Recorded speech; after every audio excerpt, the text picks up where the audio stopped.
Things are going to start happening to me now. You've done all the reading. You're a scholar. You're a professor. You've done all the reading. You've done the intellectual heavy lifting. More or less, eat shit and die. You wouldn't know a fact if it begged you all night long. Want to give the wrong impression, because I am very high. Ran up behind him with a hatchet. Smash, smash, smash. Yeah. Care. I'm a libertarian. What I'm getting is, did you vote for Joe Jorgensen or Trump? Who? Joe Jorgensen. That was the perfect answer. Thank you. That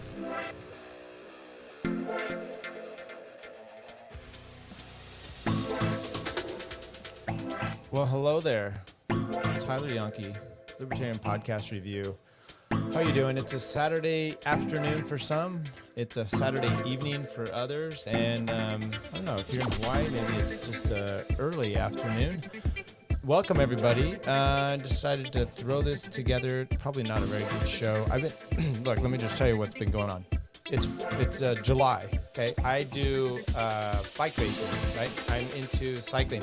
Tour de France is happening, so I've been doing a daily podcast. You go check that out over Between Two Wheels podcast if you care about cycling. If you don't, I'm just telling you so that you know why I've been kind of on hiatus in a sense.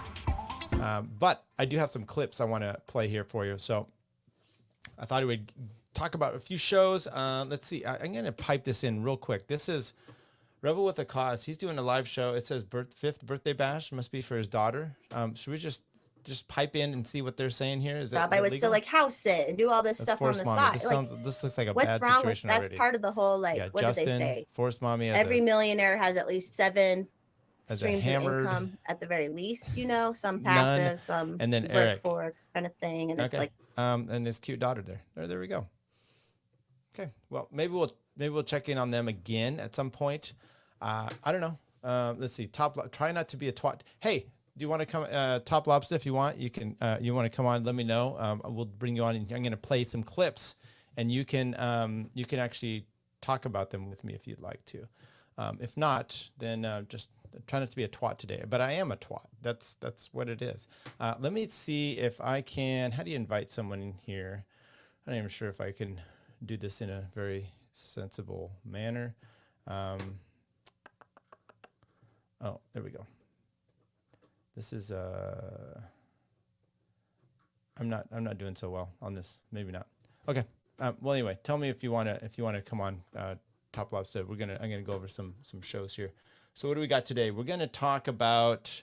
I already did the thing with Zach Weissmuller and Nick Gillespie talking about the Reno affair.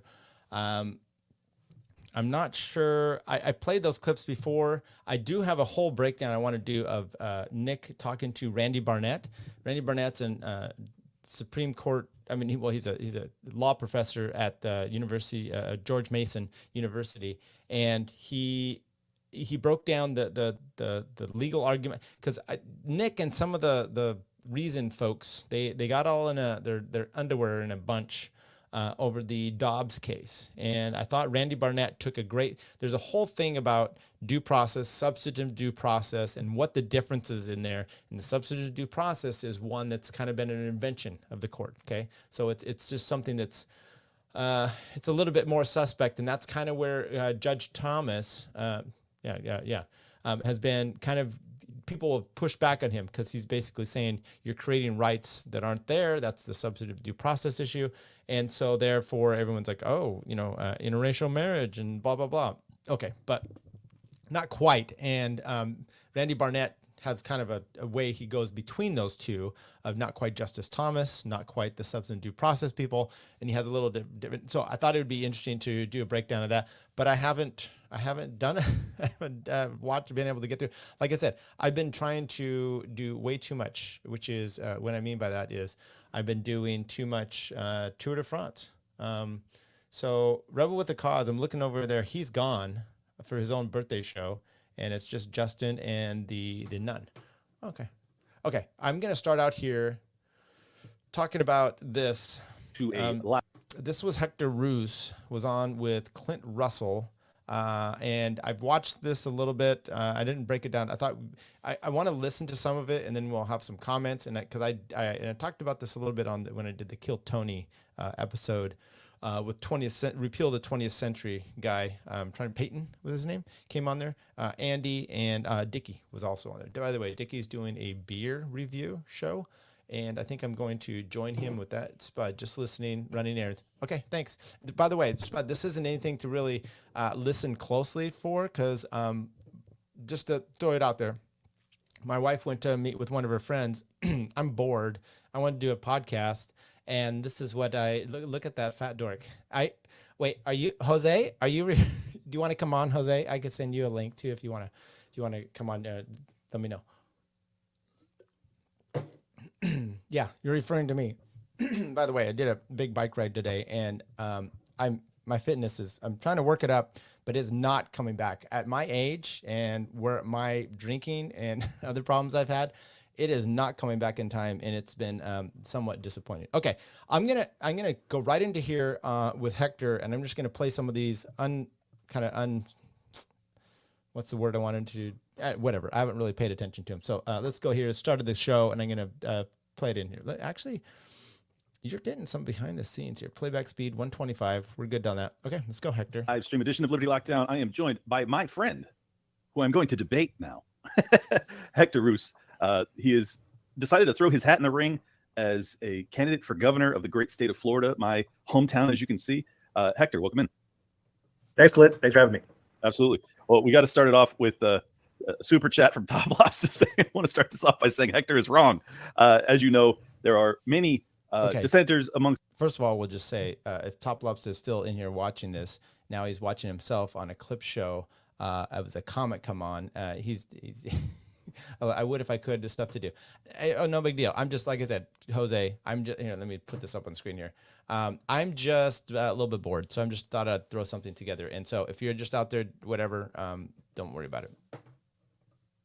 Okay, keep it up, Hector. It's the libertarian or liberty movement more broadly. I think I'm probably going to take as unpopular a position as you are. We're very divided on this, and I think that's healthy. Honestly, like I think it's good to have some difference of opinion from time to time, and this is a tough one for everybody. Would you like to start with making your case, or do you want me to just give like a 1-minute synopsis as to why I think we shouldn't? You go for it. Your show. Okay. Well, needless to say, I fled California to Florida, not even almost a year ago, not even largely, if not entirely, because of what Ron DeSantis did as governor of Florida over the past 2.5 years, or whenever the lockdowns or craziness started. I personally believe that the state of Florida would be in dire condition if Andrew Gillum had won, and I think that essentially it's a waste of our energy and resources to be taking on one of the governors that, when liberty was most threatened in my lifetime, to a large extent, not perfect, but to a large extent, he stood up when very few were willing, and he did it in a highly populated, elderly state. Lots of elderly people retire in Florida. There was tremendous political pressure for him to acquiesce to the demands of the COVID regime, and he was probably the most vocal and also the most persecuted by the media for doing so. I think that earns him my respect. So that's my vantage point on it. Go ahead and give me your counter. Sure, Clint. To everybody listening. Okay, so for those who might not know, this guy Hector is running for governor of Florida, and he's ruse for governor for Florida, and he's running pushing against DeSantis. So he doesn't think DeSantis is libertarian enough. He's not, because he's not a libertarian. So he's running now. There's a lot of hubbub of this, and I know Top Lobster and a few others, Jose, these two that don't believe. I don't know if they believe in voting at all, but they. There's been a lot of pushback against this guy for doing so. Now, Tho Bishop as one. I don't really. The only thing Hector can run for, the only thing he can run for would be dead. Okay, I don't know what you mean there. Maybe I missed a little bit on that, Jose. He's not running for. Oh, I get it. That's a fat joke. Maybe he says run from. Yes. So he's running for governor, and a lot of people aren't happy about it. Me personally, look, I wouldn't be happy from the libertarian side if they're going to be putting money into his campaign, right? But I think anyway, that's Keep going. I'm going to say something that maybe you haven't heard about, and that is that Ron DeSantis actually had one of the worst records in the country as a governor during the COVID lockdown time. Now I'm going to just keep piping in here. I don't know someone from Florida, and maybe Clint, who's over there. Now I'm in California. I'm where Clint left. Good for him. But let's say you go to any of these states you're going to, right? They have a battle that's been going, and politics don't necessarily change on super quick. It's like turning a giant ship. It's not a speedboat. So for Hector, he's lived there longer. Maybe the situation and where he isn't, maybe it's getting pushed one way or another, right? Maybe the state's kind of bending one way or another. And to Clint, who went there from California, maybe he feels like it's some Freedomville. Anyway, this could be some aspects of this. Keep going. Time period. That is not easy to say. I can tell you that the reality comes down to it is that you're being sold basically a story, another narrative by the media to prop up a candidate who will run for president in 2024. We've seen it with Trump. We've seen it with other candidates. They pick and choose who are the winners and losers. And even if they're in opposition to them, by highlighting their record, whatever it is, they can basically control who everybody should be paying attention to. So Ron DeSantis has been, for a long time now, he has been considered this baby Trump figure, or the next in line. And the reality that everything that we've been hearing about Ron DeSantis from the media, and frankly, the narrative that we hear from people who are opposed to me running is, frankly, he is the second coming, right? Which is really but based on a narrative that's actually false, because the media, the same media that told us that Trump was a Russian agent is the same media that we're supposed to trust that on anything really, including on Ron DeSantis. So let's set the record straight. So I believe Ron DeSantis' record is actually quite unforgivable and an abject failure, even on a conservative measure. In the midst, this is a guy who actually held the state, and what I mean by worst record on COVID, he actually maintained a state of emergency in Florida for 475 days. 475 days of lockdowns and restrictions. And some people felt it in Florida more than others. So he actually created two different states. He created a state in Florida where you didn't have a lot of restrictions at all, and others where basically, if you were run by Democrats, he just gave you over to Democrats for mask mandates over a year. In a lot of cases, vaccine mandates. And that's the point. For example, if you were a member in the industry of the healthcare space, you were required to have a vaccine. If you were a patient in the public healthcare space, you were required to have a vaccine. So wasn't that federal law though? You're talking about public health administrations that were actually governed by the state of Florida. They followed the same rules of the state of Florida. They're paid by the budget of the state of Florida and the taxpayers. So whether they were whatever federal guidelines that there were, supposedly that's what people like about the sentence, that he resisted the federal guidelines. But then we're saying on the other hand, well, here, he just let the feds have whatever they wanted with the Democratic allies. That we're promoting this narrative that we since have understood is to be at least exaggerated in terms of its the threat to society. Now, with that said, could I interject one question? To me, the libertarian answer is oftentimes states' rights and then even lower level rights. So if you are in a blue city, which unfortunately I am in Miami, as much as I hated the fact that there was mask mandates and things like that in certain businesses, I tend to lean towards, well, should we actually want a governor who's more like Newsom, but on the liberty side, where he's saying, I don't care what anybody thinks in any of these cities. I want them all to do as I say. It seems as if your critique is almost that he wasn't more dictator-like in defending the anti-lockdown people. That is a great point. A lot of people can point out. Okay, one comment I want to make is Clint wearing his own shirt? Is that what you're supposed to do? I don't have any shirts for my show. Jose does, and Jose, I'm not sure if you wear shirts for your own show. Is that a fashion problem? Are you supposed to be doing that? And I imagine you're so, right?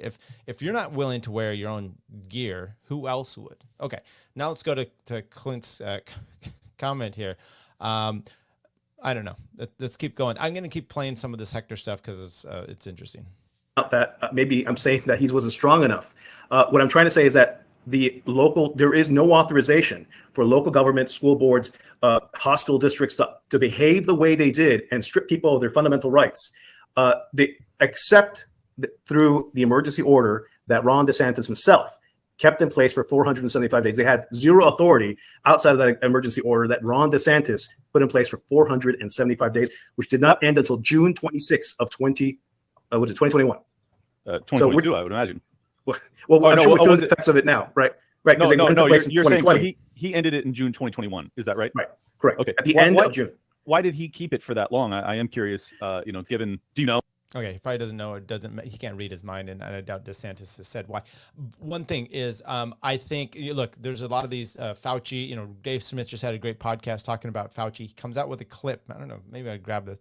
Fauci saying early on about how long it's going to take the vaccine to even get out there, and all these limitations. And hey, we even had with the AIDS stuff that made you worse.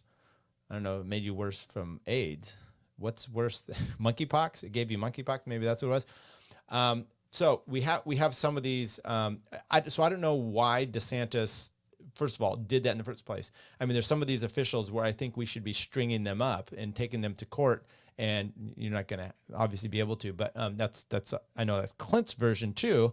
But yet they do want to give a pass to DeSantis because he's been so great after. But the initial instincts should never have kicked in the way they did. So I get what this guy's saying. Now, do you go and you mess with Florida? And I'm going to talk a little bit about what I think on that. But I don't think it's at all problematic. And matter of fact, it's possible. He's also said things about red flag laws with DeSantis. I don't know if that's the case. I would really like to know, because to me those are vital as well.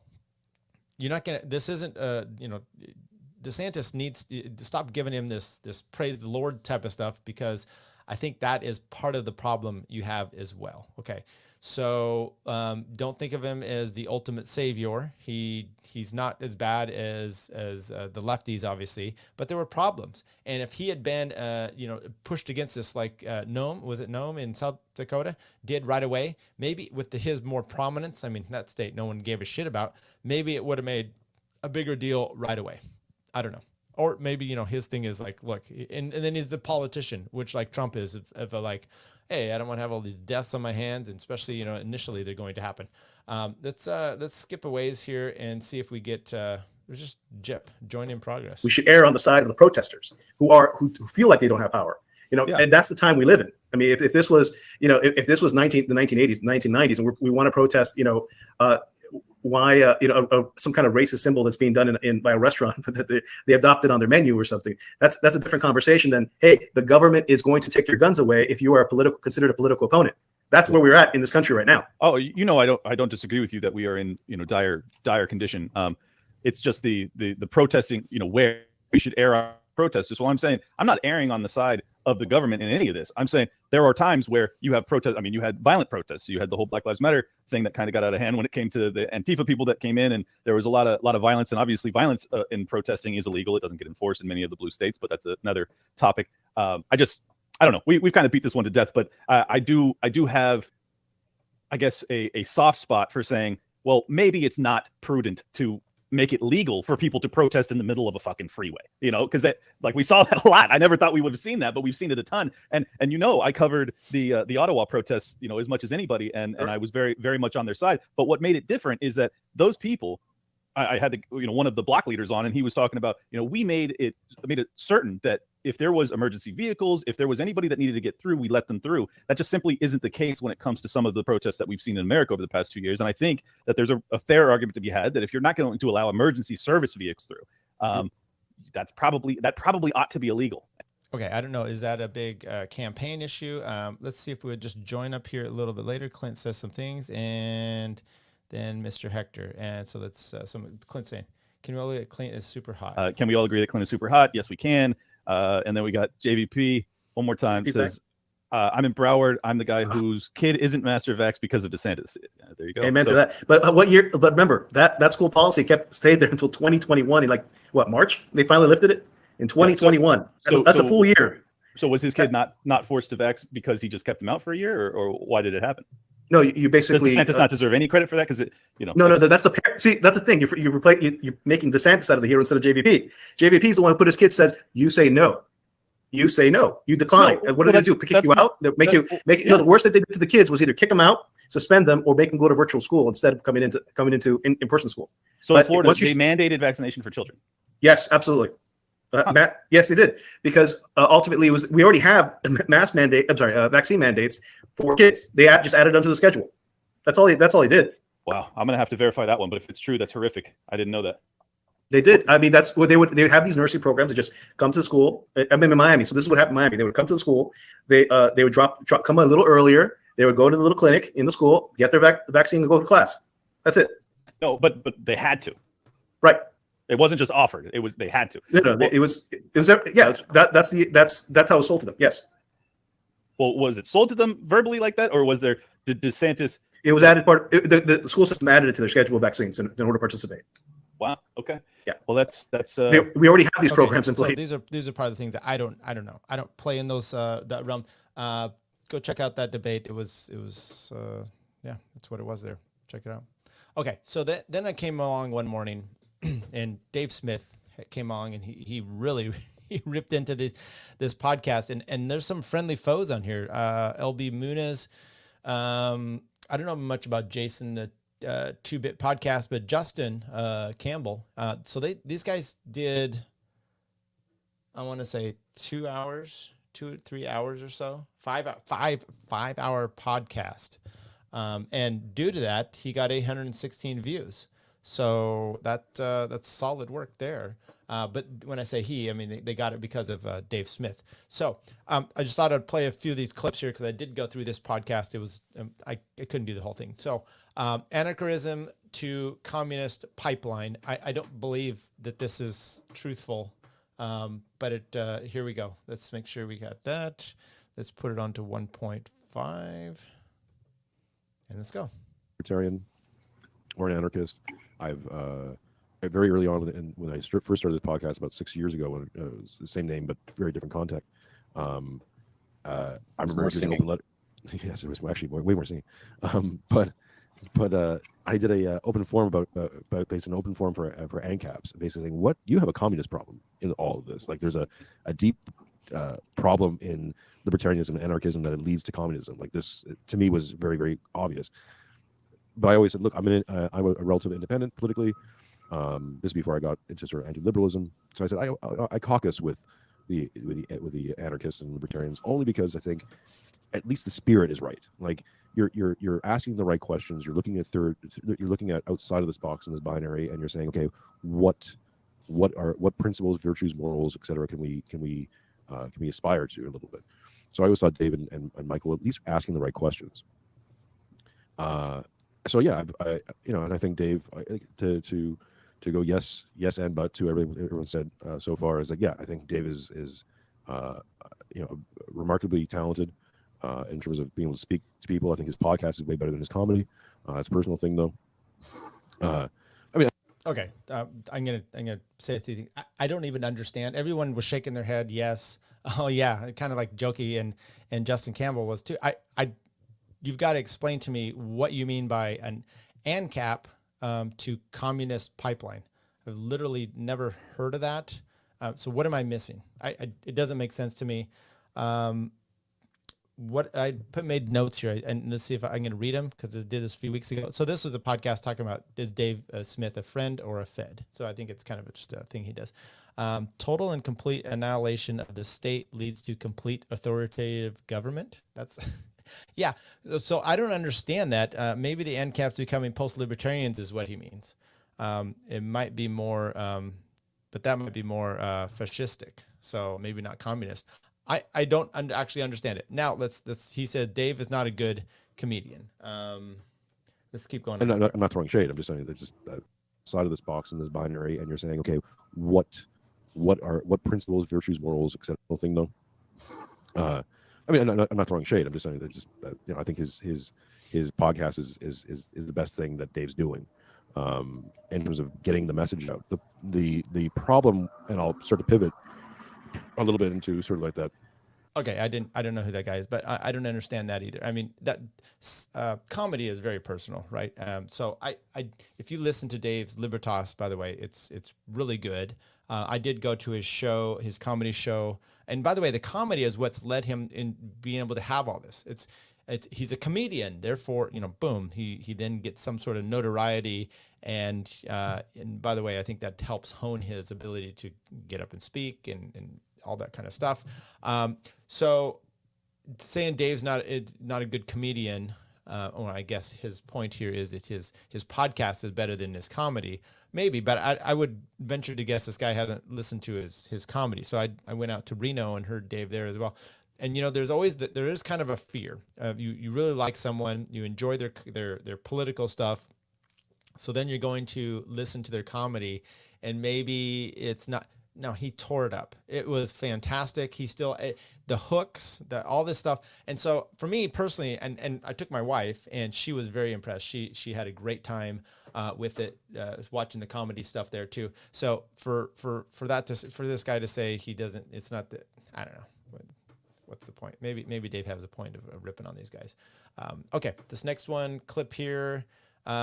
The LP isn't running to candidate. I haven't heard of the LP being okay. That's 30. I don't know what I'm. Wait, let's see what. Maybe I did the wrong one here. 25. Boy, Tyler, you're getting yourself in trouble here. He won't be on stage. Get on the debate. 24. Dave's not a good comedian. 24:56 in. Let's try that. Let's see if I can find the 24:56. Somehow I got the wrong clips here, but let's try this one. He hasn't declared anything, so just for the purposes of being factual, blah blah blah blah. Anyway, sorry, let me go. Well, right. So I think you pointed the spectacle, and I think that's the thing that people want, and therein begins my critique of the decisions that him and others have made, which is to say, great, let's get him on the Republican debate stage. Because if it's just about messaging, that's precisely what a political primary is for. It's about establishing your unique messaging for something. And the fact that they're insisting upon this route where it's almost guaranteed that he will never get on a debate stage with any sort of prominent politician going the LP route. Again, therein lies, that's to me, that's Theoden. That's worm tongue whispering in the ears and sending him the wrong direction. I say, if I can cut in just for a second, for anybody who followed Gary Johnson, because for as wishy-washy and shallow of a candidate as Gary Johnson was, he garnered a huge amount of interest in the Libertarian Party in the 2016 election. Was it because the other two options were so bad, or was it because he was actually decent? Who knows? But all throughout the election season, with all of the different debates coming up, every time that he came close to breaking into a threshold that would put him on the debate stage, they changed the criteria, or they changed the way that they polled, or they changed the way that they looked at demographics for who got on the debate stage. Every single time he came just right to the edge of hitting that next threshold that would put him on the debate stage, they changed the way they looked at it. So the idea that a libertarian candidate is going to get on the debate stage is kind of laughable in and of itself. Like, is there a chance? Sure, but they lost their case in court. They so it's not going to happen in 2024. They put Joe Jorgensen in as a lot. Right. They put Joe Jorgensen in. That's why we're talking about Dave Smith. So one, he's never going to get on the GOP. I mean, you got to get a certain threshold to even be on that stage of like 20 people that they've had there. That's not going to happen. Dave is too anti-war. He speaks out too much. So running under the GOP is not going to work either. And the LP, it's kind of a non-starter. So you can bash him for all that. That's fine. They said something else in there that I'd missed, but about Hector, and it's like, I don't think the LP is. Well, maybe it's this clip, 3027. Let's see what this one brings. It's been a while since I've clipped this replicate what he's thinking, but now they are coming down and saying, let's replicate what he's doing at state and local levels. For example, in Florida, where the LP is running a candidate that could potentially siphon votes away from DeSantis. Now that's a real problem in terms of liberty and personal dignity. As we've talked about. So this cascading effect of the LP is just all about messaging. You kind of run into the unintended consequences of, like, you're just going to end up with a bunch of drunk drivers, causing accidents all over the place, to be honest. Yeah, because the LP is a horrible vehicle. Yes. Yeah. So this, so to get a little Girardian around this, it's very important to understand which desires are being modeled and He needs a camera and closer why. to his face. My personal, after looking at Dave a lot and considering this, I think Dave's number one desire is to be seen is about respectability.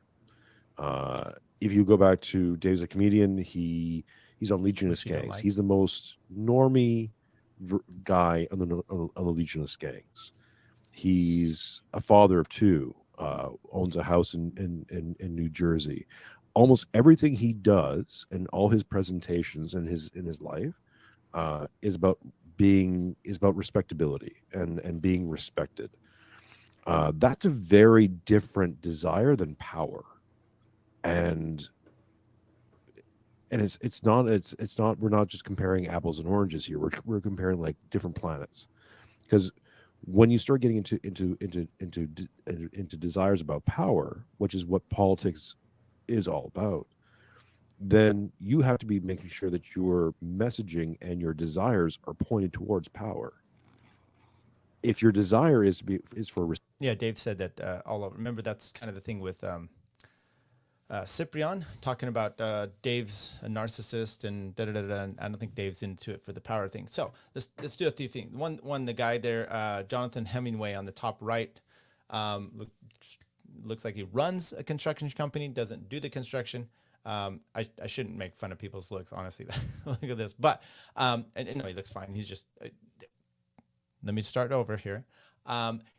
He's upset that, and a lot of people are, that Hector may run, and we just played some clips of Hector there, may run and siphon votes from DeSantis. So my question is, first of all, I don't know if the LP National is actually running this. This guy can run, that's perfectly fine. But when is your vote your vote? He's upset that these votes should be going to DeSantis, and how dare you earn the fucking vote? I mean, that's part of the problem that we have, right? Is it the politician's vote? Is it yours? So I get the idea of running, this is some notes I had here. I get the idea of not running an LP person against DeSantis, but no offense, this isn't the LP's best candidate either, right? But at what point is it okay to run against the GOP or DNC to push them in your direction and make them take a stance for freedom? If you can push DeSantis to come out against red flag laws or do better on COVID restrictions, then running as an LP candidate has done more for liberty and put DeSantis in a place of going against something he might well say on the campaign trail that he is for liberty, but not actually do. So that's kind of my idea there. And so these guys are upset. And by the way, this is the problem. Get your effing politicians to be where they are trying to get your vote, and maybe like, I don't think I read it correctly here, but make him say something on the campaign trail to try to get your vote that later on he's going to have to maybe be part of.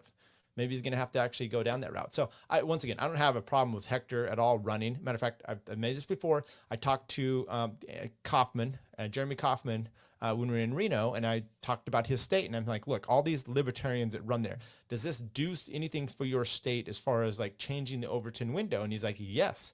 He's like, the Republicans that run, they know that since you're going to be maybe primaried and you're going to have libertarians going against you, you've got to pander in a sense to these people. Pandering is fine, right?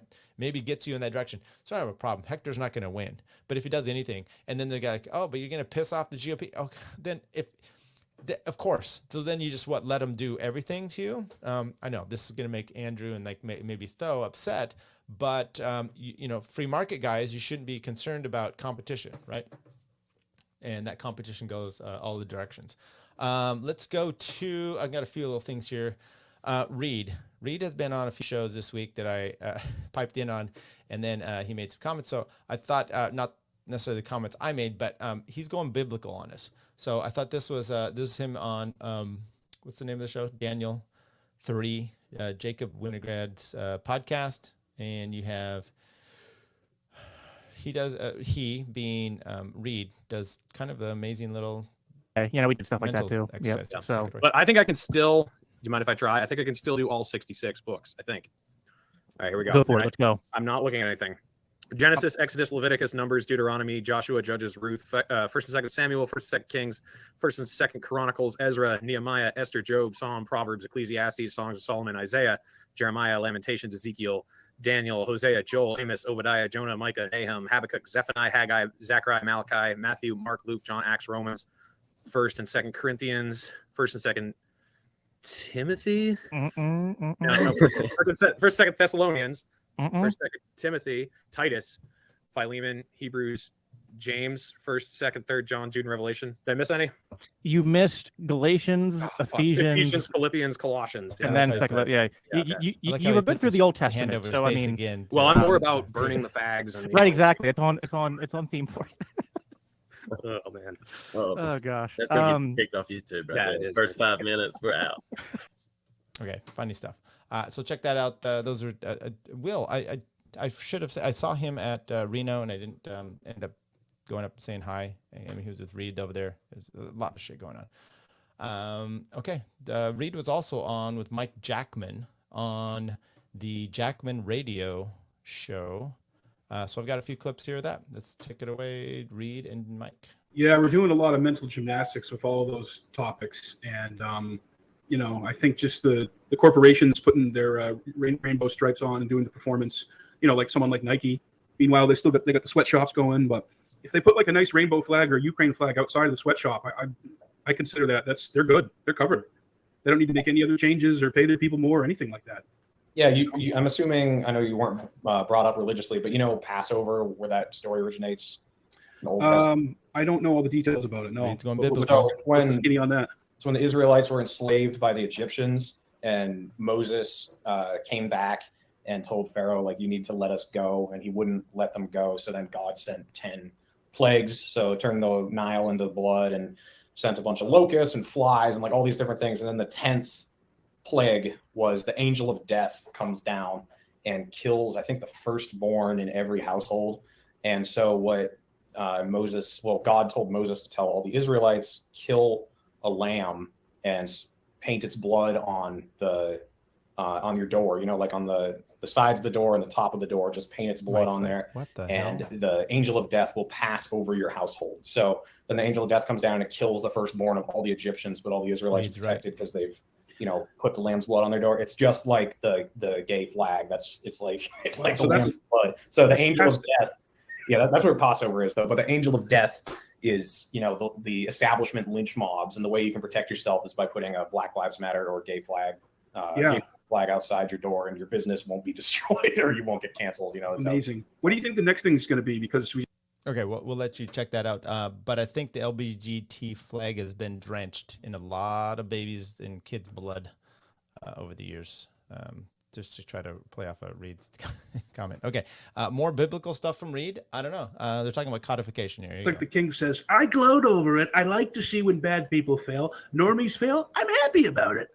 It's definitely like that, Reed. Yeah, because if when you look at big picture issues for so long, and you see people just screaming at each other about wedge issues and issues that the powers that be kick up every 2 to 4 years during election cycles to get the left and the right screaming at each other and battling and just being shrill and running on emotion and not a lot of logic. That's what they want. They want all of us to be fighting each other and stuff that's never really going to be resolved, because even if abortion is illegal, you're still going to have abortion. I mean, it's not going anywhere.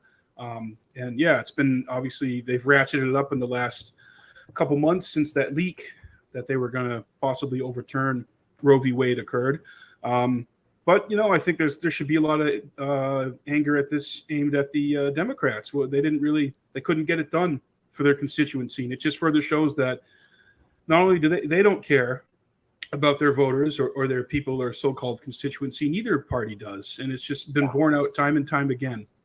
Oh yeah, totally. Like that's been the the rallying cry of both parties. Like, well, even if you don't like our candidate, you got to vote for them so that you get Supreme Court justices you like. How'd that work out for the Democrats? I guess the Republicans do have an argument with that now. Like, I guess that this does kind of bolster their argument. But yeah, it's the king's legacy. Yeah, as far as the Democrats go, it's like you guys have had control forever, and you never did fucking shit about it. You could have codified Roe v. Wade, and you never did. So you guys don't fucking care. But I feel like abortion, guns, climate change, immigration, these are issues they dangle in front of us. I mean, look at immigration. What has Joe Biden done different?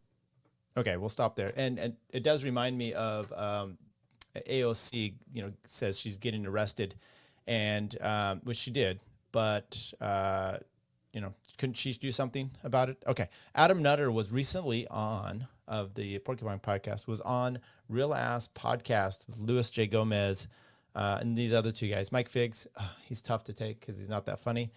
Sidney Gant was pretty good, but Adam did great. He made some jokes. He even made a little bit of the libertarian thing. Basically told him to stop being poor. So I don't know if they caught that as much as I did, but I did find it fantastic. So there you go, Adam Nutter. I was going to play a little bit of this Keith Knight. He's got his new voluntarist handbook out, which I did get that. I'm going to start doing something. He's check out his podcast with it because he's put in some stuff in there. Clint Russell has a chapter in there. Jose does not, so neither does. But Top Lobster, I think, did the book cover. Maybe it was there. So. And then Cole, he can't read, so we're not going to really worry about what he can do. So that's what we have today, folks. Quick little show here. I got Scott Horton. I'm going to talk to Scott Horton coming up, but it's going to be an interview that you've never seen or heard with Scott Horton because it's going to be a little bit different. What does Scott Horton love to do? Skateboard. So you know his stance on Yemen, but you don't know his stance on the skateboard, goofy or regular. So we're going to talk about that, and I think we're going to bring Garbage Man Andy on, and we're going to have some little bit different conversation because everyone hears Scott about all these things, but there's other parts of Scott that I think we should be hearing. Okay, everybody, take care. Okay, I'm leaving now. Bye, guys. But she's back. And now. Chick-fil-A is completely overrated. It's not that good. I prefer Zaxby's. I prefer Popeyes. Takes a tough man to make a tender forecast, Nick. And I guess that's me. Keep fucking that chicken. Should I vote for Dick Cheney on the Libertarian Party? Do I have an obligation to vote for Dick Cheney? I would say so. Yes. Did it work for those people? No, it never does. I mean, these people somehow delude themselves into thinking it might, but it might work for us. That one dude was like, not a podcast. I can't find it anywhere. They don't have video. Oh, yeah, Peter Janke. Yeah. Yeah, I blocked him. I'll do it. If he unblocks me, I'll... He'll buy your shirt if you unblock him, Bert. He's a wigger. Yeah, nothing cooler than a 49-year-old wigger. I just started live streaming. Cut me some slack. I'm pretty high tech for a boomer. But anyways, boomer.